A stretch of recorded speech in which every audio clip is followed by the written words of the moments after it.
Welcome into the Bengals Breakdown. I'm Abby Alonzo. Today, we're going to be going over ESPN's latest mock draft and the first 3-round picks that they have for the Bengals. But before we do, share the video, guys. We're trying to grow this channel as big as we can, specifically trying to hit 2,000 subscribers before the draft next Thursday. I have no doubt in my mind that we can do it, but if we share the video, I think it might happen a little bit faster. So head down, click the share button, and then choose the Twitter icon. When you get to that, it'll allow you to post the link directly to your Twitter.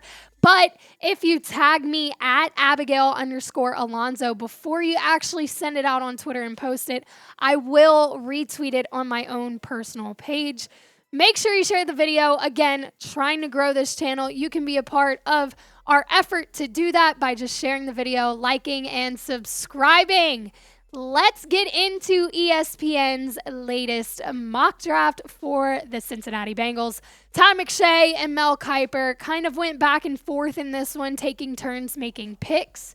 And they had quite a few interesting picks throughout the entire draft. But I'm going to say I'm not completely against the picks they made for Cincinnati. And the first one off the board in round 1 at number 28, they've got corner Julius Brents coming off the board for Cincinnati. Todd McShay did make this pick. This is a need that we know the Bengals need. So not a bad move here. He says, I'm guessing this will be a bit of a surprise, but I love this dude's tape. And I just moved Brents up to number 27 overall on my board. He is tall and long, and he can smother receivers in press coverage.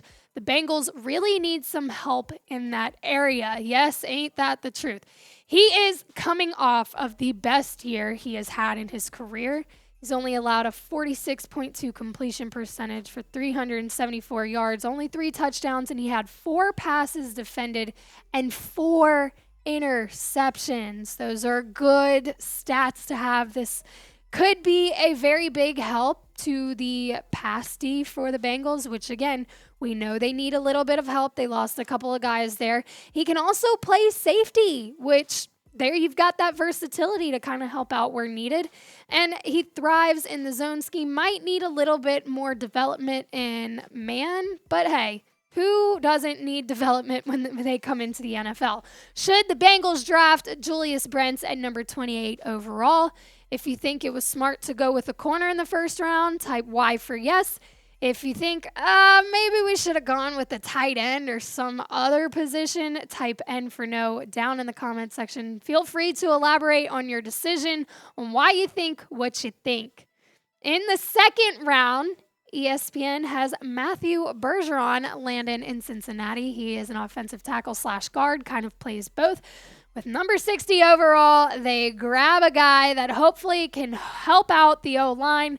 There's a little bit of some questions there. Todd McShay made this pick as well, saying the Bengals signed Orlando Brown Jr. to end their pass protection woes once and for all. Fingers crossed, hopefully, right? But if Jonah Williams gets traded, the issues could pop right back up. Bergeron has the quicks and strength to provide depth at offensive tackle, but he also could play guard despite seeing just 5 snaps there in college. He does bring up a good point. You did just grab Orlando Brown. That should hopefully keep Joe Burrow pretty protected in the pocket. But if Jonah Williams, who did request a trade, ends up leaving Cincinnati, you're still going to need some depth here. Bergeron only allowed 5 sacks in 2022, 4 quarterback hits, 3 hurries. He had a PFF run grade of 69. He's a good run blocker, but he struggles a little bit in pass protection. So I think this is an issue that can be fixed. But if you're looking to kind of make sure you have the depth in the O-line, specifically for pass protection, maybe you might look elsewhere depending who else is left on the board, because he does struggle a little bit in pass protection. And finally, with the 3rd round pick for the Bengals at number 92, Ji'Ayir Brown, ESPN has landing in Cincinnati out of Penn State. He is a safety, so you get some more pass D help. Todd McShay made this choice as well. Cincinnati plugged the Jesse Bates, the third hole at safety with Nick Scott in free agency, but there are still some question marks at the position on the Bengals depth chart. Watch a few minutes of Brown's tape, and you'll be wowed by his instincts and recognition skills.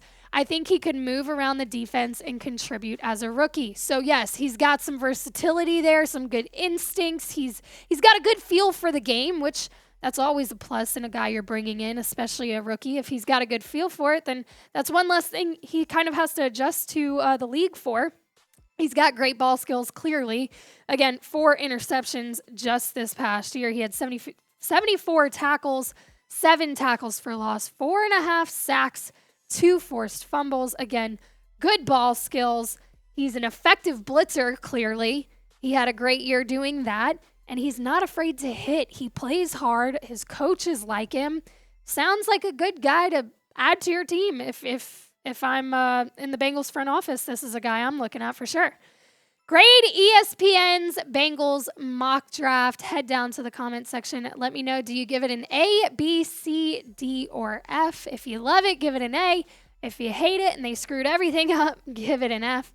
I'm going to give it a B. I don't think it's terrible. I think it did miss the huge hole that is at tight end, but it did hit some other priorities in the pass D with a cornerback and a safety, as well as kind of addressing the O-line and the question marks that may or may not be there.